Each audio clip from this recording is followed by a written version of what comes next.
Hello students. In this lecture we will try to understand the normalization process.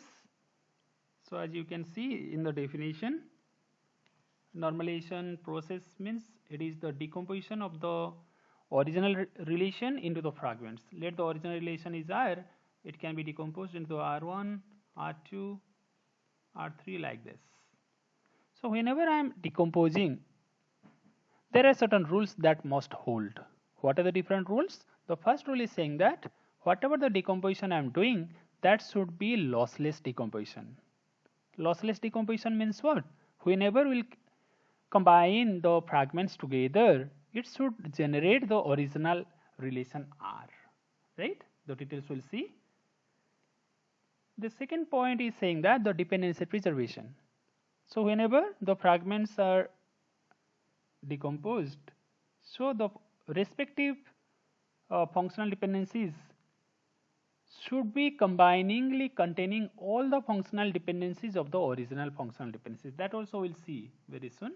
Then third point is saying about the good form. That means whenever we are going for the decomposition, the anomalies should be removed and the redundancies should be removed. So the details also you can see here. It improves the database design, it ensures the minimal redundancies, and it removes the anomalies from the database activities.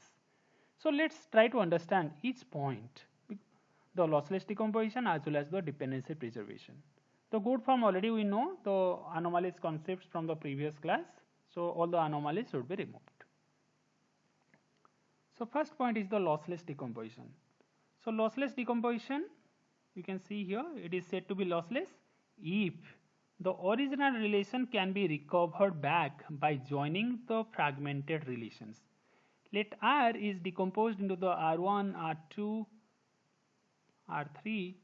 So whenever I am going for joining the R1 with the R2 with the R3, if I am finding the original relation R, I can say this is a lossless type. No data has been lost. But if I am finding the join of R1, R2 join with the R3 is not equal to the R, I can say this decomposition is the lossy type. Some data may be lost or some data may be extra in this case. Right? So how to do this? That we'll see from the examples. So as you know, join means it is a binary operation. It is binary, and we have seen join is related with the primary key foreign key pairing. So in this lossless decomposition, we will exploit this primary key foreign key pairing. So let's see the first example. Let the R is containing ABCD, which is decomposed into the R1 containing the ABC,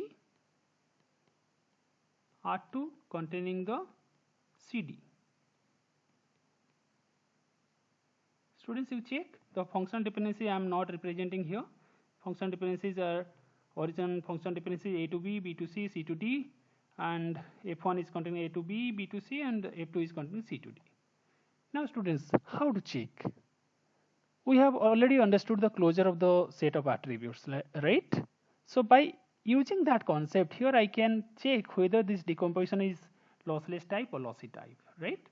So you check R1 and R2. What is the common attributes? The common attribute is what? Here the common attribute is the C. So now I'll check in R1 what is the C plus. Again in R2 what is the C plus. In R1 I can find the C plus is containing only the C. From the functional dependency I can easily say that is A to B, B to C, so nothing is generated from C. But in R2 the C plus contains the CD because the C to D functional dependency is existing. So now check whether the C plus contains all the attributes of the R1. No, that means the C is not the candidate key. But in R2 the C plus contains all the attributes of the R2, right? That means the C is the candidate key in R2. Since one candidate key is there, I can choose that one as the primary key. So from this I can see that the C is the primary key in R2, and I can easily say the C is foreign key in R1. That means the primary key foreign key pairing is established here, and I can say this decomposition is lossless decomposition, right? Yes. So we can see the second example for another example, another example. Let's see. So I'll erase. In the second example, students, you can check the original relation is decomposed into the R1, R2, similar to the previous one. But here in the second example, I can find the functional dependencies a little bit different. So here in the R1, R2, the common attribute is again the C. So in R1, my C plus contains only C. In R2, my C plus contains, yes, you can check here, it contains only the C. So in R1, the C plus is not containing all the attributes, so it is not the candidate key. In R2, C plus is not containing all the attributes, so this is also not the candidate key. So here I am not finding the C as the candidate key in neither of your R1 nor in R2. That means here I cannot generate the primary key. That means the primary key foreign key pairing cannot be established here. Since it is not established, so this decomposition, I can say it is a lossy type of decomposition. Okay. So for more example, let's see another example. So here there is a relation R containing ABCD 5 attributes. It is decomposed to the R1 ABC, R2 CD, R3 BE. So here R1 is containing ABC, very good. R2 is containing CD, and R3 is containing your BE. Students, you see the original relation is given along with the function dependency, that is A to B C, C to D, A to C, B to C, B to E. But the details, I mean F1, F2, F3 function dependencies are not given, but I can derive from that. So in F1, what I can get all the function dependencies which are between the ABC. That is A to BC, A to C, and B to C. Similarly for F2, I can find C to D. Similarly for F3, I can find B to E. So students, there are three tables, three relations present here. But as we know, the join is a binary type. That means I'll discuss with only two tables. So I have to go for the consecutive R1, R2. There is a common attribute, that is a C. Can I go for R2, R3? No, I cannot, because there is no common attribute there. I can find the common attribute between the R1 and the R3, that is the B. So between the R1, R2, I'll check whether the C is the candidate key or not. Between the R1, R3, I can check whether the B is the candidate key or not. The same principle I'll use. In R1, my C plus contains only the C. In R2, my C plus contains the CD. So can you say which one is the candidate key? Yes. The C in R1 is not the candidate key, whereas the C in the R2 is the candidate key. Since it is the candidate key, I can say this is the primary key, and I can derive from this the primary key foreign key pairing is existing. Similarly for R1, the common attribute is the B between the R1 and R3. So in R1, the B plus, I will get BC. In R3, the B plus contains the BE. Again, the same principle I'll use. B plus contains BC, not all the details of the R1, so this is not a candidate key. But in R3, I can find B plus contains B, which is containing all the attributes of the R3. So here I can say it is the candidate key. That means here I can choose the primary key out of this candidate key. So again, here I can find the primary key foreign key pairing. So in this R1, R2, R3, I am finding two primary key foreign key pairing. So I can easily say the R1 can be joined with the R2. Again, R1 can be joined with the R3, right? So here the decomposition I can easily derive. This is a lossless type, because all the three fragments I can go for joining. Let's see about the dependency preservation.